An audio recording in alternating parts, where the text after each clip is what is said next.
like 5 years ago. And he has learning disabilities.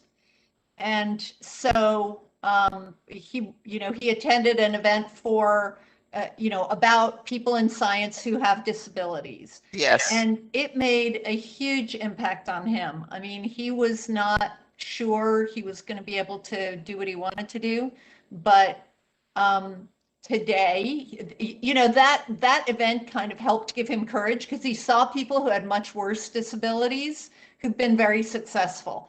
And so now he's in his 4th year doing biomedical engineering at Drexel. Yeah. That is terrific. So, That is terrific. yeah. I mean, I Thank feel you for like, sharing that.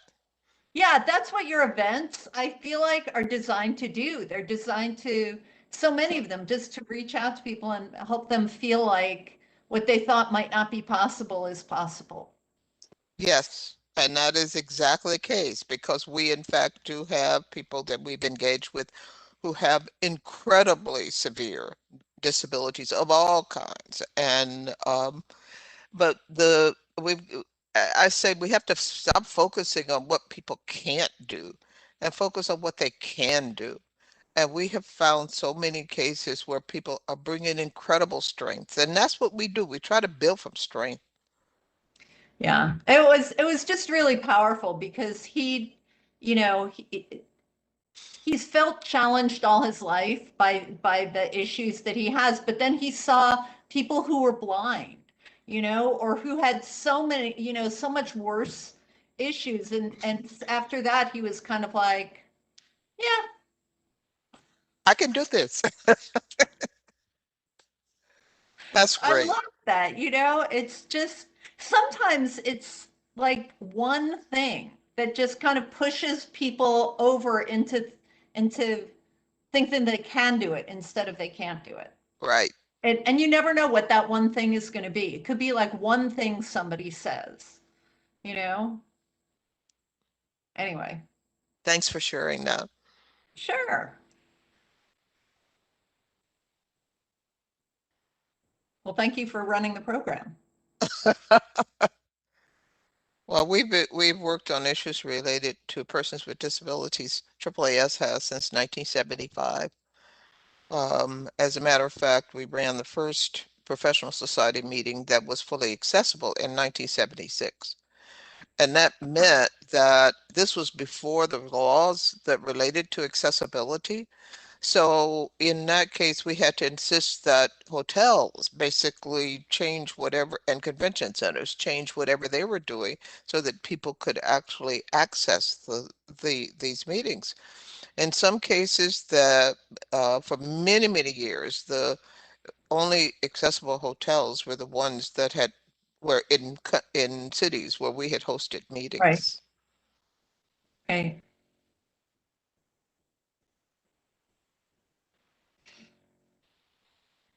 Shirley, I can't wait for us to get past this pandemic so we can join each other for lunch again. Hmm? I can't wait for us to get past this pandemic so we can join each other for lunch again. Oh, yes. And that restaurant was fabulous. It was. Where did you all go? It's this Cuban restaurant that's about 3 blocks from AAAS. All right. And it just go right on down New York Avenue, and it's kind of behind the Renaissance. Hi. All right. The Renaissance on New York Avenue. Okay. And this, I guess, is H, H Street. Cuba Libre. Is that right? I think so. I think so. But it's great. Well, that's good to It was know. it was wonderful. Yep. I haven't been downtown in forever. It feels Well, I like, haven't been to I haven't been to DC in forever. is everybody working at home? Yes. And the real challenge for AAAS is that we have had to put out multiple journals remotely. Yeah. Fortunately, a couple of years before the pandemic hit, the in the kind of risk assessment analysis, it was clear that we had to figure out if we could put the journals out remotely. And so everything got put in place so that that could happen. And and it worked seamlessly. So because sometimes things happen in DC, you can't go there. Even if you could go there, you can't go there. I mean, when we've had um, disturbances that kept us out of town, when we had snowstorms that kept us out of town.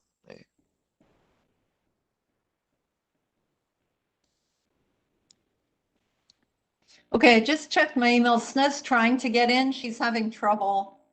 Let me look at the attendee list and see if she's on there. I told her to refresh and try it again, but So I know I had to download the plugin again, even though I use WebEx all the time. So it may be that she's got to download the plugin. Well, they will, and there is an option that you can use a temporary download, and that's what I used because I didn't want to take a chance. yeah. Okay, well, so I talked to Snow about this on Friday, but let me just real quickly explain what we're going to try to do here. So first, I'm going to run through the introductions and allow each of you to kind of say hi, and then we're going to go through a series of questions where everybody will have a chance to answer, and ideally, if you can keep your answers to like 2 to 3 minutes. And I know some of these are hard questions to answer concisely, especially the first one, which is, can you tell us a little about your journey and how did you get where you are today? So, you can take longer to answer that one, like you could take like 5 minutes, but if you could try to keep your other answers, in the 2 to 3 minute range, that would be ideal so that everybody has a chance to answer every question. And so just to kind of go over everything real quickly, the first question is, can you tell us a little about your journey? How did you get to where you are today? The second question. Oh, there she is. There we go. The second question is, what are some of the lessons you've learned along the way? And the third question is, what are you most proud of? And then from there, we're going to go into kind of a rapid fire section where it's going to be your best advice for first planning your career. Second is managing your team. Third is finding mentors. And then fourth is mindset. And this could be like, what are some of the mantras that you tell yourself? Like when you run into an obstacle, some kind of an issue, like what do you say to yourself to get past it? And then the last one is work-life balance. And so we get through all of that, then we'll take some questions from the audience. And if we get through all of that and then we have more, then I'll ask you for what's just one final thought that you want to share with everyone, one final piece of advice. So does anybody have any questions about that? Okay, so we're not going to go in the same order every time. I'll call on you and ask you so that everybody gets a chance to answer everything. And I will keep an eye on the chat. So if there's something that you want to ping me about or ping Cynthia about, we're both going to be watching there. Is there anything that we should talk about before we start?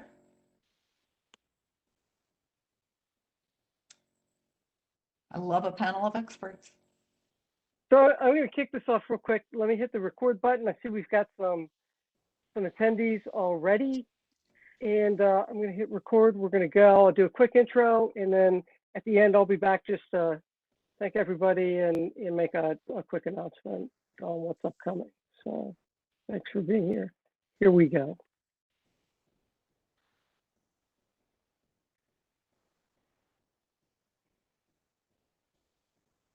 Hi, everyone. Thanks for joining the MIT Enterprise Forum of DC this afternoon. I'm Cynthia. I'm MIT EFDC's chair.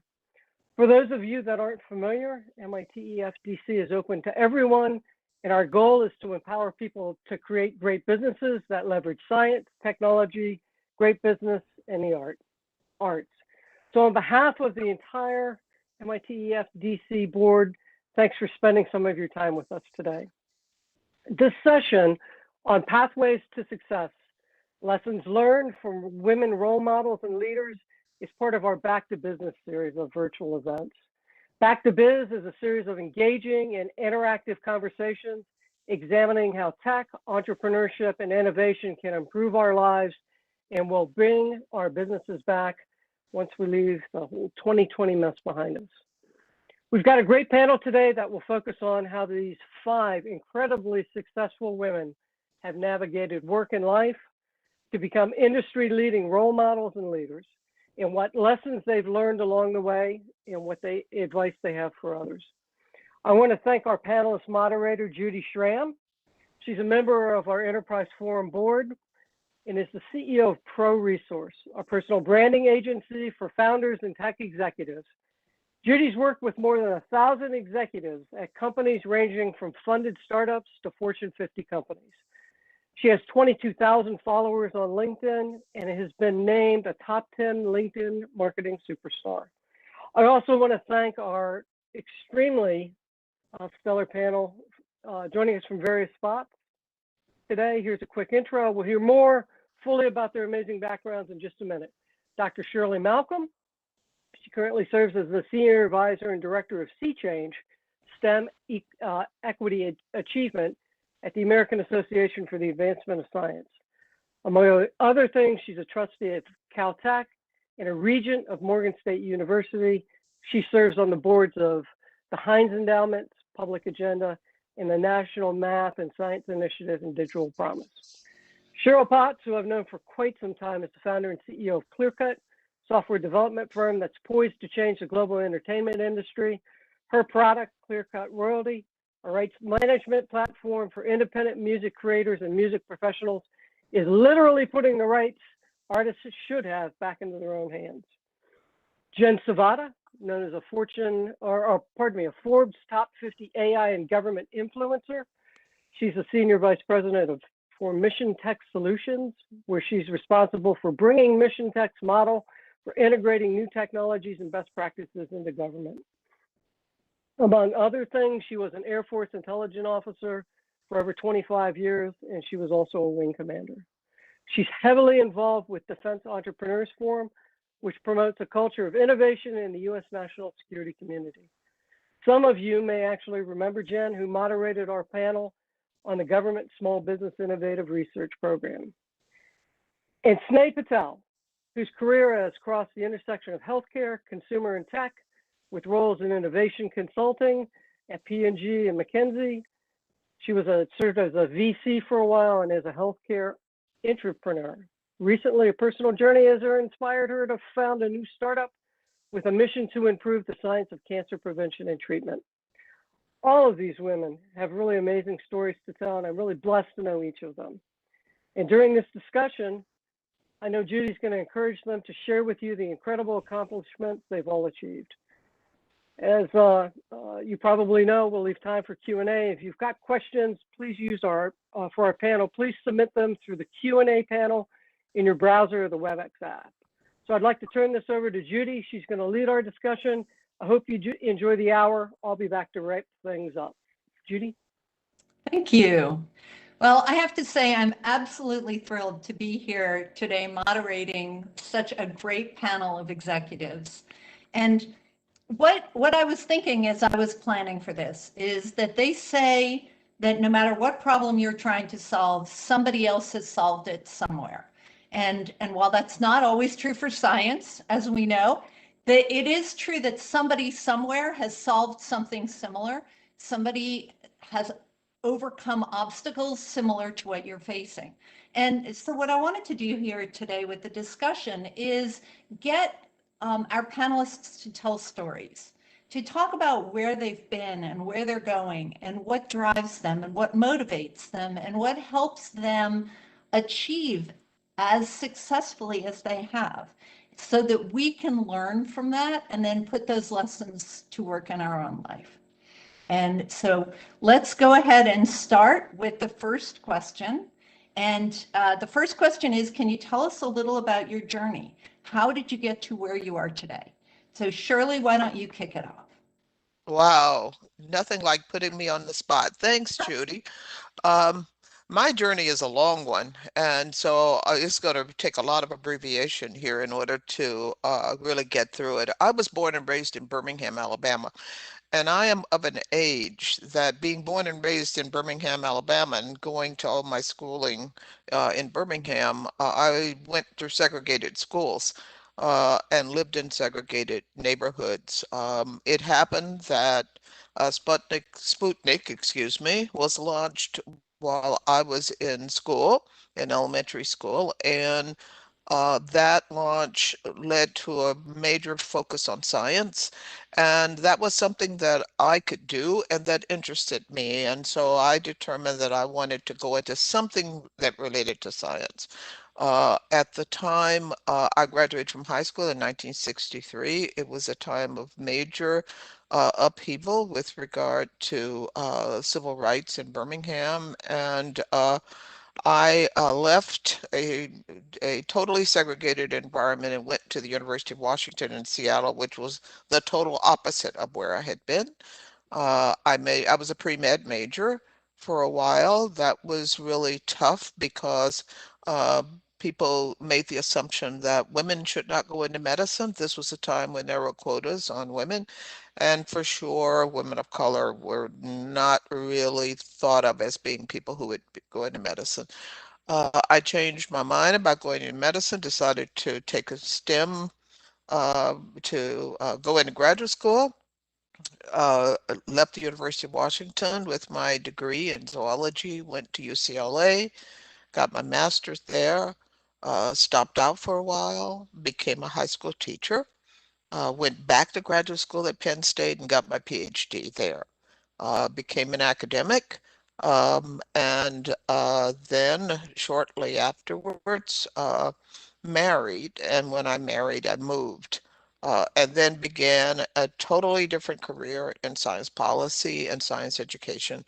And that was really the start of a journey that led me to just over time realize that the the while I had been alone and isolated in so many cases during my education, that this was the reality because there were so few people of color and women within these fields. And so began a career that really took me toward trying to move more and more women and people of color, persons with disabilities, and other marginalized groups into STEM fields. That was the future. That was an opportunity to really connect. And I have, over time, expanded my reach and my vision basically by taking advantage of opportunities that came my way to really change the landscape within science, engineering, and medicine. And that's an abbreviated version. Thank you. Thank you. Jen, how about you? Hi, well, thank you for having us today. Like Shirley, I think most of my life has been about opportunity. And it started off with wanting to play basketball in college and not knowing where I wanted to go or what I wanted to do. And West Point and the Air Force Academy gave me offers in addition to regular universities. And my dad sat me down and said, if you don't go to a service academy, you'll never know what you missed and you can never go back. But if you don't like it, you can always leave. So at that moment, I took the leap and the opportunity and went to the Air Force Academy. And from there, it led to a 25-year career that I could never have expected in Air Force intelligence. And the opportunities I had through the various assignments and people who mentored me allowed me to create the career that I have today, from the science and technical expertise to dealing with advanced weapon systems like the F-22 and F-35 aircraft, running a nuclear treaty monitoring organization, working at the National Security Agency and the Central Intelligence Agency, and having the experiences of seeing how various government organizations and agencies use technology, use innovation, and how do they integrate it and make things interoperable.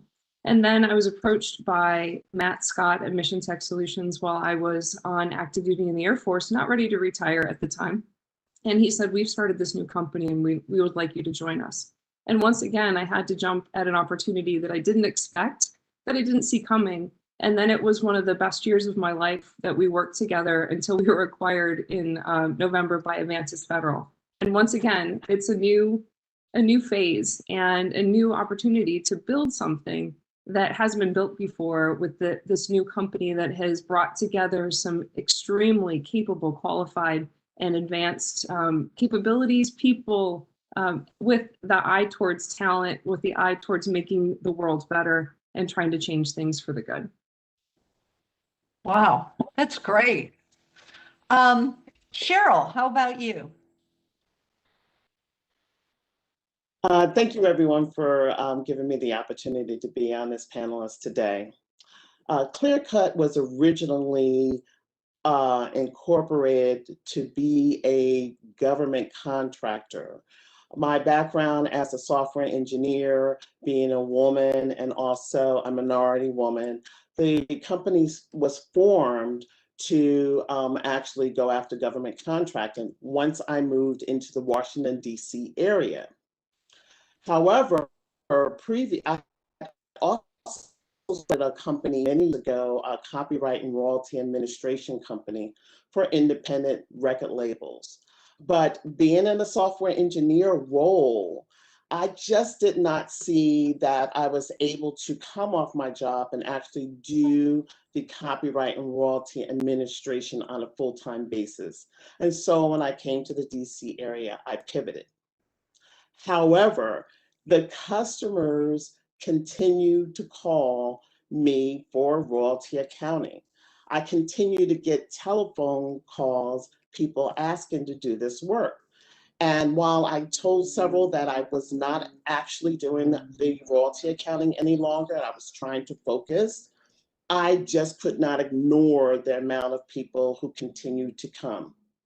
So because I did the royalty accounting on a manual basis, I used spreadsheets and it was very time consuming. I said, I cannot go back and do this work without finding an automated solution. So I looked out in the marketplace to find different products that will be able to do this accounting for me. And looking in the marketplace, I felt I could do a better job myself. So I regrouped, I reorganized, and decided to build a royalty accounting platform to do the work for music professionals.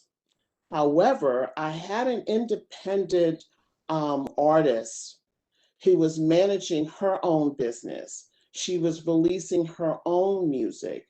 And she said to me, Cheryl, she says, I need someone or a platform to actually do this administration myself.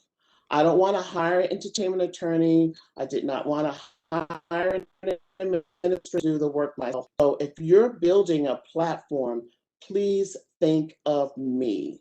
Please think of me and the many, many others who finds copyright and royalty confusing and complex, but able to manage this type of work ourselves. But please make it very simple. And with that, ClearCut Royalty, the platform I built, was born. That's wonderful. Yeah, it was, what was it? How long ago was that? Because I think you were working on that when we were both in Founder Institute, right? Yes, I've been working on it for many years simply because I bootstrapped. I've had a full-time job. I still had this other company. So it's a copyright and royalty administration company. Plus I was building the platform. So doing it part-time when I had money, building other developers. took quite a bit of time. If you don't have a large investments or family and friends to give you money to be able to actually build a platform, it takes some time. So initially I built it with all the funding that I had. And so it does take a little bit longer, but I guess in the end it's pretty good because you own more your company, just a platform. True. So, Thank you. Snow, how about you? Sure. First off, thank you for having me on the platform. I would say that my career has been similar to Jen, all about kind of growth and challenges. So I grew up in Chicago. My parents were actually immigrants. My dad came to this country with, he says, less than $10 in his pocket, and I believe him. But what was really important to both my parents was always education. And so I was lucky enough that they enrolled me into a gifted program for my early career. I spent grade school and high school in gifted programs. And I think the key that I learned there was what people call now a growth mindset. That, you can take on more challenges than you're actually aware of. The way these programs work is they constantly teach you 2 to 3 years ahead of what kind of the average is. So with that basic foundation, I then went on to college. So I was admitted to a joint undergrad and doctorate program. I finished my undergrad requirements in a year and then went on to grad school, did a doctorate, moved over to Procter & Gamble to do my postdoc in R&D, but really was excited about the business side of things and wanted to transition from science to business. Moved over to the general management function there, spent a couple of years there before going back to get my MBA from Harvard Business School. At which point I was super excited about this idea of innovation and entrepreneurship. Worked at a couple startups. Unfortunately, the second startup I was at was a exciting tech company, but then our founder was diagnosed with cancer and we had to shut down. So I was looking for my next challenge, joined McKinsey, spent a couple years there. And I recently left because in 2019, I actually had a cancer scare. And so now I'm working on a startup that helps prevent and treat cancer as the mission. The short-term goal is a little less audacious, but the long-term mission is cancer prevention and treatment. I love that. I love that. I mean, when we talked before, I mentioned Naveen Jain, who I've become a huge fan of, and he's trying to cure disease, and trying to have these huge goals is just amazing. I love it. Appreciate it.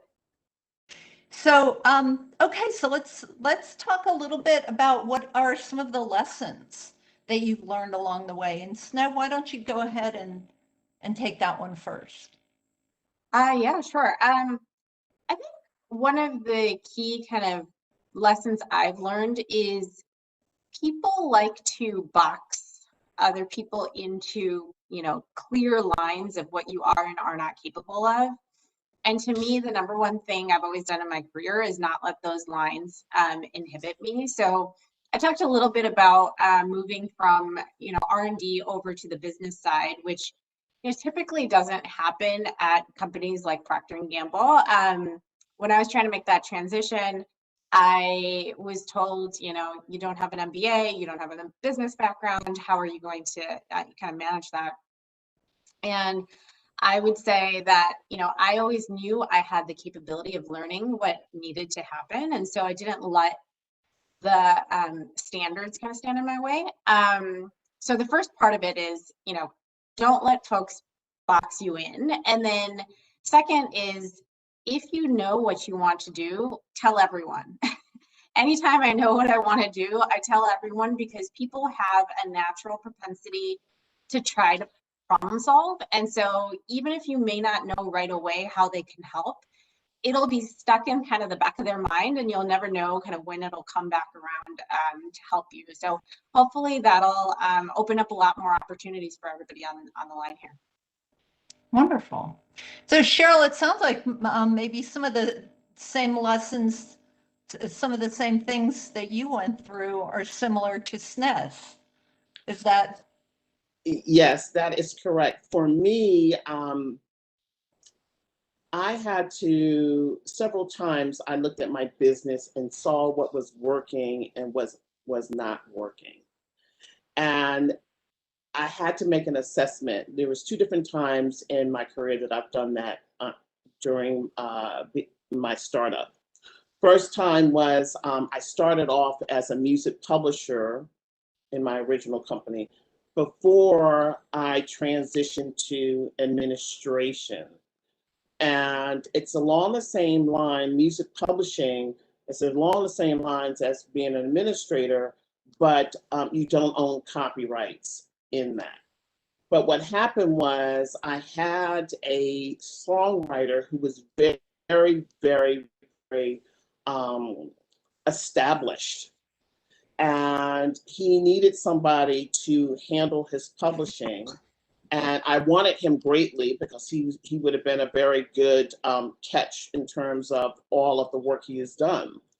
And he said to me, well, Cheryl, I've been out a long time. I'm not going to give up my publishing, which was, I was like, fine, that's okay. If I can get you the royalties due to you, would you come on as a client? And he did. And he came on, but he continued to refer other people to me. And I noticed that my administration business was growing. And while my music publishing business, I had someone else join me. I had an employee that was working with me to try to actually get that business up and running. But it wasn't. And so I made a pivot to administration. Although it's still in the same line, but my business was growing in this specific area. I got referrals for record labels and it continued to grow. So when I came into starting, when I thought I was going to leave this business behind, and I started the company thinking I wanted to be a government contractor. But when the calls continued to come, and I did the research, I went out and researched and say, is this a market for me to go after? And I saw that it was, and once again, I pivot. So sometimes I would say to others to sometimes be open and look, because there may be just a slight change within. I'm not saying change your whole business. I did that, right, from contractor to administration, but I was already in that field. Sometimes keep mine open, because you have to slightly pivot, then go ahead and do so. And I did that several times and it worked out very well for me. And that's where my revenue was coming in. So it was a good pivot because I'm growing here, but I'm not growing here. So that's one thing I would advise. Yeah. Jen, you've done some pivoting as well, right? I sure have. What are some of the lessons that you've learned? And so for me, based on all of those pivots, is to take on every new opportunity that you have with optimism and with looking at it from a place of learning and trying to figure out how that you've been presented these things that you didn't know you were going to do, or you had the opportunity to do. How do you learn from them? How do you build your network of people who you can rely on to help you, to provide you information, to also teach you, because when you come into something new, you don't know everything. And then to keep that positive daily attitude, because if you don't, you can really start to lose your motivation, which then in turn makes the opportunity seem like it's not something you should have done in the first place. But every opportunity has a way for us to grow and to be better in the end. That's great. And I definitely, I want to hear more about that mindset when we get into the last question. So Shirley, how about you? What are some of the lessons that you've learned? Life is not a straight line. We basically go meander all over the place, but every meander, I wouldn't trade any meandering, because you learn things from those opportunities that then basically situate you exactly where you need to be when you get there. And I think that this is one of the things that that it is important for all of us to learn. But there's also a corollary to that, and that is that in many cases, people will think that there are things that we don't know or understand. Uh, bec- I think in some cases because we're women or people of color. And the response for people I know have basically been to go out and get more training or get another degree or whatever it is. We hyper credential ourselves in order to be able to situate ourselves to take advantage of a particular opportunity. We learn what we need to learn when we need to learn it. And I think that that is an absolutely crucial aspect of being able to take advantage of these opportunities and to grow within those spaces.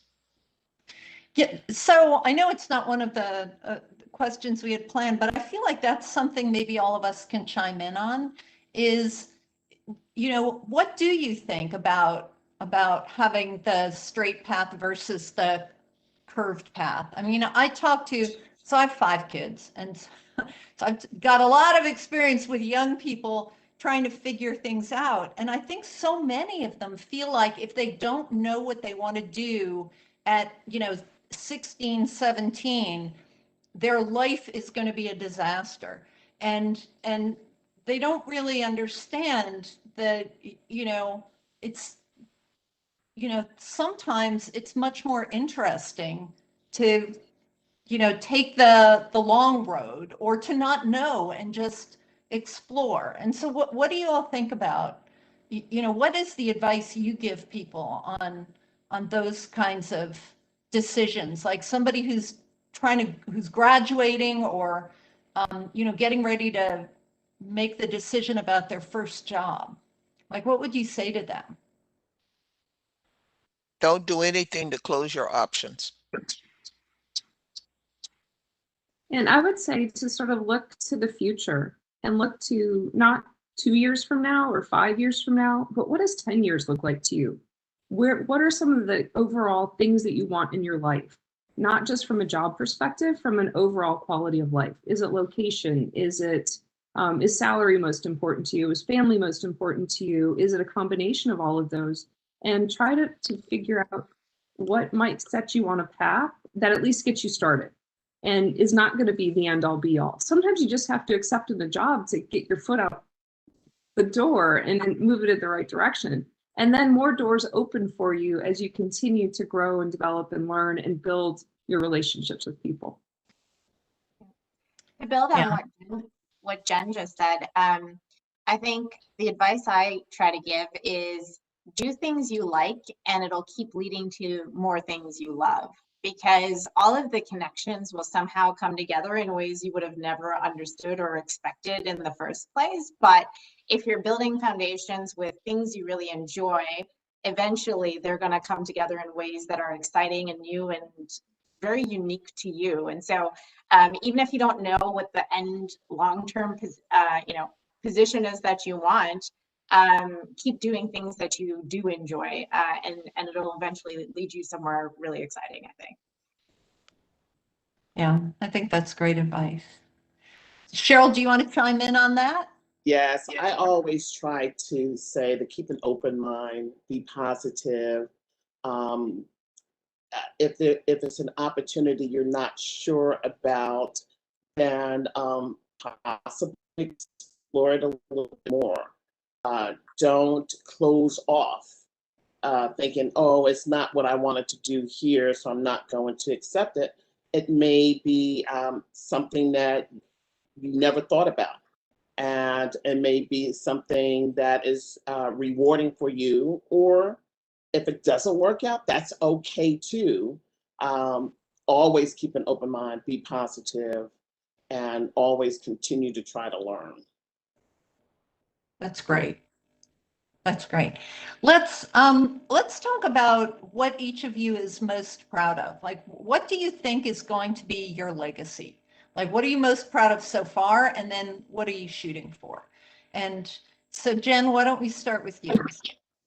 Sure. I think one of the things that I'm most proud of is the time that I put into mentoring others and trying to build the legacy for what comes next.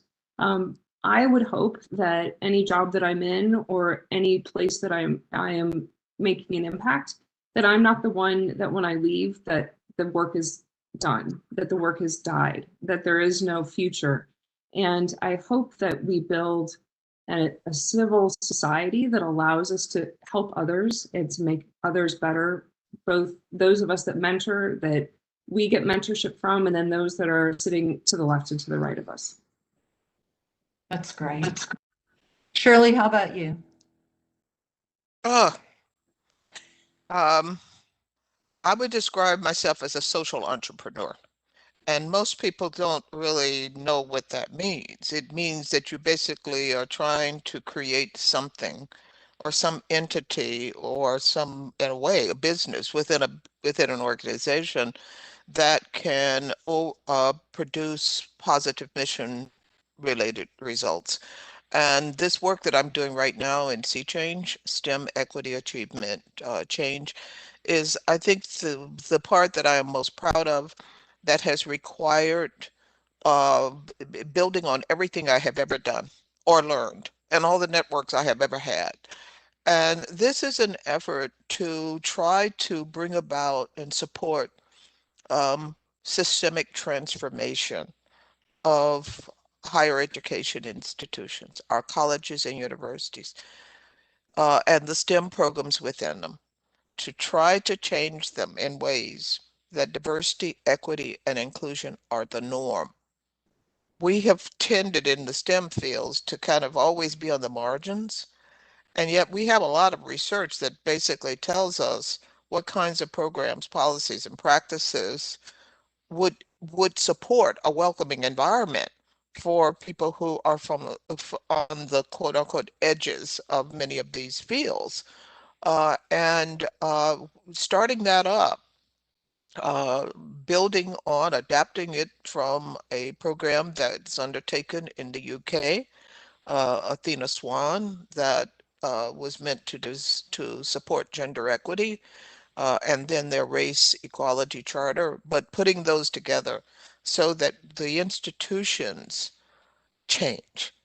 We've had so many programs over the years that try to fix the women or fix the minorities. So we fit into into these molds that really just don't work for us.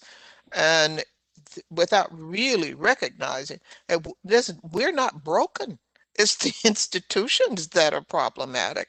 And so now having an opportunity to try to create structures that help those institutions acknowledge those problems of brokenness and to recreate themselves, reimagine themselves in ways that everybody can be supported and everybody can be successful. And that inventing this right now as a startup is a real challenge because it means I have all these things that have to do with the lawyers and the licensing and essentially I am having to raise the money, the venture funding, the developing business models, etc., to try to create something that can really support lasting change. That is the biggest challenge that I am facing and the thing that I am most proud of, to take on something that is this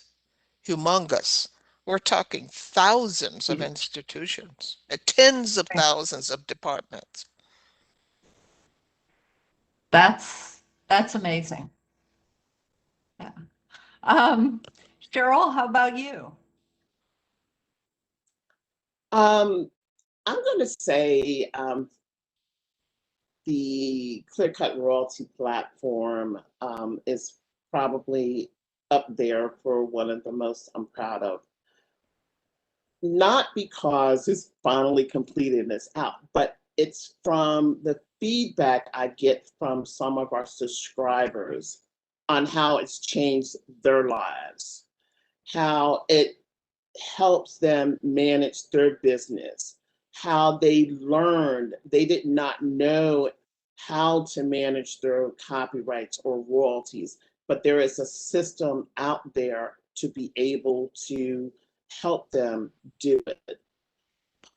Our platform, because of the nature of the subject matter, we do a lot of education for independents. So we do a lot of webinars, we do a lot of writing different content to help independent musicians. And you can come to our webinar free of charge. You don't have to be a subscriber.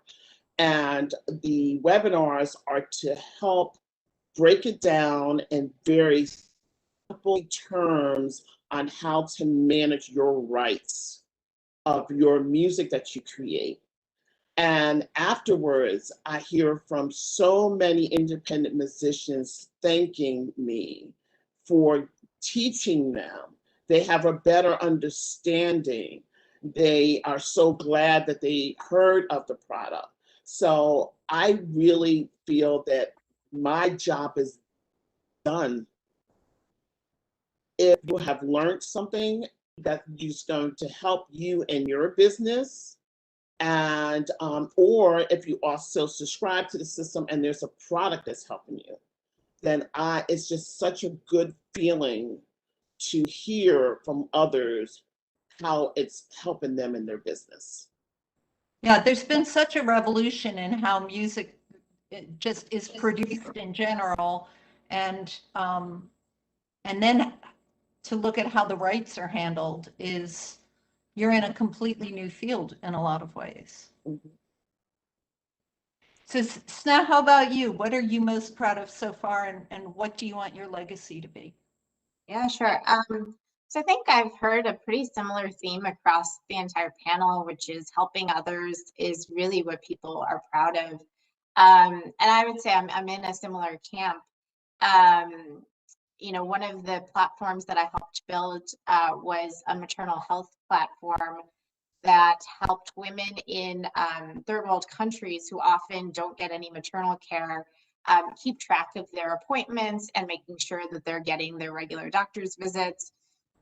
It helped move from a kind of pen and paper based system to a text message based system. And to me, that was the first time I really realized the power of tech and the scalability, right? So I think helping people is very fulfilling, and I've tried to do it at multiple crossroads in my life, whether it be teaching or mentoring or tutoring, but that ends up being very one-on-one. And so what I'm really excited about is how tech can scale that impact. And so as I move forward into this startup that I'm working on, the key for me is I think there's ways in which we can simplify and also learn from the scale of impact. And what I mean by that is, as I think about cancer care, a lot of work has been done to show that the immune system is truly your first kind of line of defense in both prevention as well as making sure that cancer maintains, doesn't grow as fast as it possibly can. And there's very little, there's a ton that we still don't know about it. And one of the big areas that I think we still don't know about is really basic things like interracial and ethnic-based diversity in how your immune system works. And so learning these types of things at scale through technology, I think will help us crack a lot of the world's biggest problems. And so I think what I'd love my legacy to be is if I can further the science of cancer care, that I'm sure would be a big win. But let's see where the world takes us. Well, I think there are very few people who haven't been touched by cancer. So that would be a huge legacy. Yeah. Okay, let's go ahead and talk about some advice in specific areas for the attendees. So how about the best advice on how do you think about planning your career? And we did touch on that a little bit already with, what if you don't know what you want to do right now? But like, as you're, and Jen, maybe you can be the one who starts here because, you've had some opportunities that, again, were not originally on your radar, but you took advantage of them and it worked beautifully. So how should people think about planning their career? Yeah, I would say that one of the biggest things that I found is that as I went through my Air Force career in particular, I was placed in assignments and jobs that I didn't want. I personally at the time didn't necessarily see the value in them. A lot of that had to do with because it wasn't the traditional path that everybody else thought that I needed to follow. And when I started to mature in my thinking and mature as I aged and went through my career, I realized that all of those opportunities that I had and all the jobs that I had something in them that was valuable, whether it was a leader that I learned from either how to lead or how not to lead, or how to create tech or how not to create tech, or how to be involved in something that you didn't think you wanted to be involved in, but realized that if you didn't value or didn't voice your opinion, that they would continue to go down the wrong path, and that you had the ability to influence how to create a better path and a better way for the solution to be developed. So I think that as people take on their careers, it's an opportunity for them to look to see how can they add value, even when they think that the opportunity may be valueless, and to create something that enables the next thing to happen, which may be something that they never thought would come around because they weren't thinking that it existed. So that's really interesting. How do you tell though, in the Air Force, I guess you don't have a choice, right? You get assigned to something and you do it, right? But for people who are like in a job where they are saying to themselves, do I stay or do I go? Right? How do you make that call? So I think that the things that applied in the Air Force apply in the private sector as well. I think that a lot of times the job description that you apply for a job doesn't always match the job that you end up doing when you come to a company. And so trying to figure out, how can I do something I like to do? How do I build relationships with people who are doing something that might be in a different part of the company that interests me? And volunteering to be the ones that take on the hard challenges or the interesting problems that maybe nobody else wants to do. And if you're not afforded those opportunities, then it may be time to leave. But I would never say take something at face value that this is not what I wanted to do, so I'm going to leave immediately. Every place that you have and that you are has something that you can learn from. That's great advice. That's great advice. So now, how about you? You've been in some of those situations as well, where you've had very, very different types of jobs, and then you've moved, from one to the next. And how do you make that call? Yeah, I think that's a great question. I think it's all about, growth and learning. And I think to what Jen said, looking at things as opportunities. I would say kind of when I think back on my career and the way that I made transitions, there were points in my life, especially early on, where I didn't have the privilege of kind of choosing any job that I wanted, right? So I started working when I was 16, and I worked as a pharmacy tech at Walgreens for quite a few years. And what I took from that experience was, wow, this is a really well-run business. The operations are extremely, efficient. I really like the idea of thinking about operations. This is something I like, so let me think about that for future, kind of jobs. And so something that was, a job I had in high school taught me the foundation of what I really liked. And so in every job that I went to, I thought about what is it that I really enjoy and what I really like, and started building up kind of that caddy of here's the areas that I want my career to focus on. And it kind of goes back to what I said earlier, which is just keep doing things you like and you'll find more things that you love. And you can find things you like anywhere, whether it's the job you held in high school or the job that you had after 2 graduate degrees. It's you're still always looking for things that you like. Wonderful. Thanks. Shirley, how about you? You go ahead. I think you're on mute.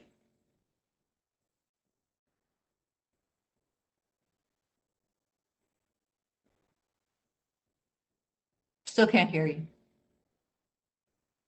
Okay, tell you what, let's go to Cheryl. And then Shirley, can you try muting and Yes, unmuting? There we I'm go. done. Oh, Yeah. okay. All right. What I was going to say was that I've actually been at the same employer for over 40 years. So Um, you're doing but I've very never, different things. but I've never had the same job. Yeah. Okay, sometimes you have a place that is adaptable, and that when you are the leader within the role, you shape the direction that you will go in. And I've been blessed to have that opportunity of being able to shape that part of the mission for the organization, which meant that I have done many, many different things, even though I have been in the same place doing them. Like, how do you do that? How do you, be in a role and then, you're an entrepreneur, right? You're an entrepreneur Yes, inside the organization and you're yes, building something that wasn't there before, right. right? And how do you create those opportunities? Uh, you focus on the goals. What is it that you're trying to accomplish?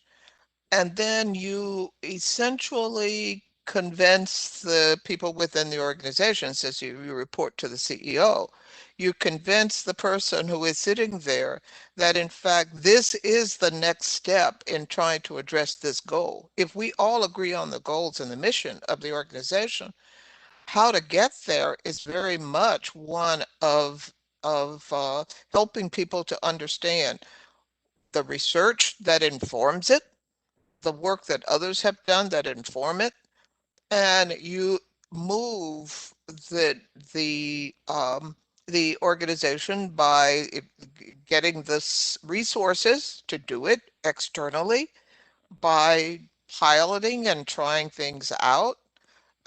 So it's the same kind of thing that people outside do, but you do it internal to an organization and you do it around mission.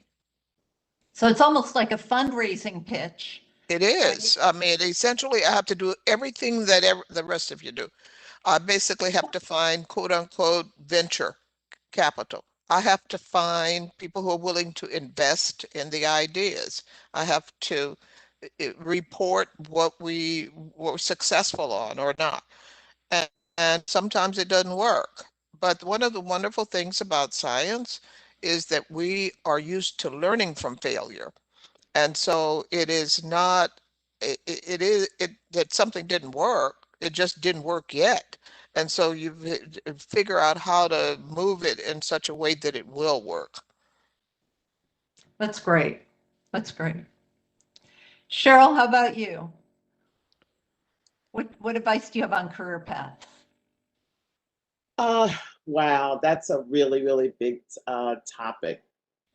Simply because I have been an entrepreneur for many years. I think I take after my father. So I've had a series of businesses that I have started. I have started many, and many have failed. But I continue because of my entrepreneurial spirit, always look for something that I enjoy doing, but also think of ways will this become a business. For me, I love music. I've always loved music, but I'm a back office type of person. So the person who introduced me into the music business, because I didn't know anything about the business, was a very charismatic individual and managing artists and so on and so forth. But I love music, but I wanted to be behind the scenes. And when I started doing little things like the copyright registration for this band that was the company was managing, I wanted to learn more.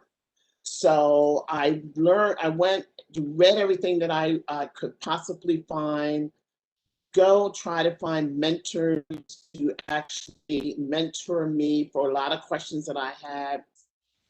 And also when I decided, wow, I really would love to do this full time, then I did a lot of research, networking, go out and meet people who are doing what I wanted to do, um, to, uh, to see if this is something that could be viable. And sometimes I'm wrong. Remember when I said earlier that I left this business, the music business, because I said I just didn't see a path for me to be an entrepreneur.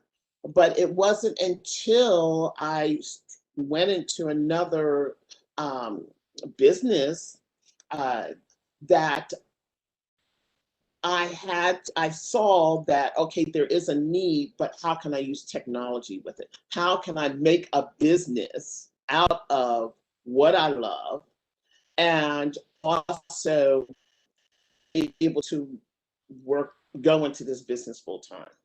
I didn't see it being a boutique independent music publisher, but I did see the vision. I got the vision as a software company and building a product for the independents or professionals, still surrounding our music, still doing back office, which is where I love, but to be able to merge the technology and the software together, I finally found a home. And it took many turns, twists and turns to be able to get to where I'm at now. I didn't one day just wake up and say, oh, I'm gonna be a software company and I'm gonna do rights management. It didn't happen like that. It took all kinds of nooks and valleys, lefts and rights, failures and success for finally get to where I'm at today. Thank you. So let's talk a little bit about finding mentors, because a couple of you have talked about mentoring or mentors. And so, so Shirley, did you have, how did you find mentors early in your career? Because you talked about how, becoming a doctor was not something people expected of you. And how did you find people who supported you on that journey? Well, I didn't. Uh, I, I mean, beyond your family, they think you can do anything. But when I decided that I would quote unquote pivot away from being an MD to pursue a graduate career, I found the right person who would encourage me, who would write a letter of recommendation, who actually said, who was the first one to say, why not academic science? And I had never thought about that because I was never taught by anybody who looked like me. And so the idea that I would become that person had never crossed my mind, but he did, and he was a presence. And then on a next occasion, when I was in the process of doing my research, I found another mentor. And when I was in the process of looking at kind of career options, I found another mentor. And I think that in many cases, it's like as you travel these roads, that the mentors that you need pop up when you need them, in terms of the person who encourages you to keep going and to basically help make a way. And then I went to kind of like another level of that, and it really found people who are sponsors, people who put me into opportunities that I wasn't sure that I could manage. They saw that I could manage them before I saw that I could manage them. And I would hope I would hope to do that for other people, because that is, I think, in so many cases where we don't necessarily see ourselves in these spaces, but they do, and they put us forward, and then it's up to us to respond to the opportunity that's there. That's great. That's great. I think So what you're saying is in some cases, like you weren't looking for a mentor, but somebody saw the potential in you and mentored you. And in other cases, you went looking for someone and you found them. Yes. Perfect. Jen, how about you? How did that work for you? I would say the same thing. I think a lot of times people don't realize the potential that they have inside of themselves. And so as someone who is a peer or even superior or a subordinate to them, you sometimes need to be the person to be proactive, to talk to them about it and mentor them through that and tell them that they can achieve what they don't think they can achieve, and that you are there to be a sounding board for whatever activity that they want to accomplish. And so just like Shirley said, sometimes it's mentorship, sometimes it's sponsorship, and a lot of times you don't even know that you need it or that you want it. Fisna, how about you? How has that worked Yeah, for you? I'll echo a lot of what Shirley said, which is I think my mentors have all been fairly organic. So as I, went to pharmacy school, one of my professors ended up being a mentor who I still keep in touch with, 15 years later. No matter what setting I'm in, there's usually somebody that sees potential in me and starts investing time, and I then invest time in, in making that relationship work. And so I still keep in touch with a lot of the people that invested time in me. And I think that's the key, is not necessarily, I don't think that finding a mentor is about, going down a list and saying, I want this person to be my mentor. It kind of comes to you, but what you have to do in response to it is nurture the mentorship. So continue to have the conversations and provide what could be of value to them as well. It's a two-way street, whether it's you're working on something new and exciting and it would be a fun thing for them to get it involved in, or they see something in you and want to provide advice. It really is a two-way street and relationship. And so I would say don't try to force fit it, but nurture it when it does come along. Wonderful. Okay, so Cheryl, I'm going to ask you, but we're coming up on the end of the hour. And so I want to do one quick round of your favorite mantras. Like, what do you tell yourself when there's a problem? So Cheryl, real quickly, do you have an answer for the tip to finding mentors? And then we'll do the quick mantras. For me, in terms of finding mentors, I have to agree with everyone was mentioning earlier that it's just, for me, it became organic. It's kind of difficult I see a list of people, oh, they do have the background, I would love them to be a mentor. But when you reach out, they may already have a lot of mentorees, or they don't have the time. So for me, the mentors that I have has been very organic. The relationship continues to build because of they enjoy what I'm doing, and it is something that it just happened organically. Wonderful. Thank you. Okay, so let's go through the group really quickly with mantras. Shirley, what is your favorite mantra? It is what it is. I love it. Okay, Jen, how about you? It's a Wayne Gretzky quote, which is, you miss 100% of the shots or opportunities you don't take. I love that. Cheryl, how about you? Don't give up. Excellent. Don't give Ned, up. how about you? Every problem has a solution. You just need to find it. Excellent. I love all of those. Okay. So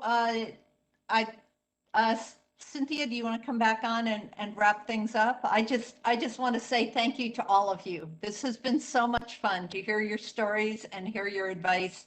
You've been absolutely wonderful. Thank you. And indeed, I very much want to say thanks so much to our panel. The advice and the stories that you shared today have just been terrific. Thank you, Judy, for pulling this all together. And I really want to thank all of you for joining us.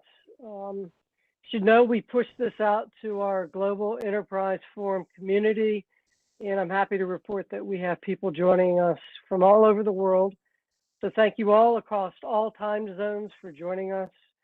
You can find more information on MIT EFDC and a copy of this and all our events on our website, mitefdc.org. And that's where you can also check out our podcast series, Cutting Edge, hosted by our board member, Larry Trotter. There you'll find his podcast with Cheryl, among others. We have several other events lined up for you across the year, so stay tuned for more. Hopefully, we'll have the ability to see some of you in person in the future, get your shots.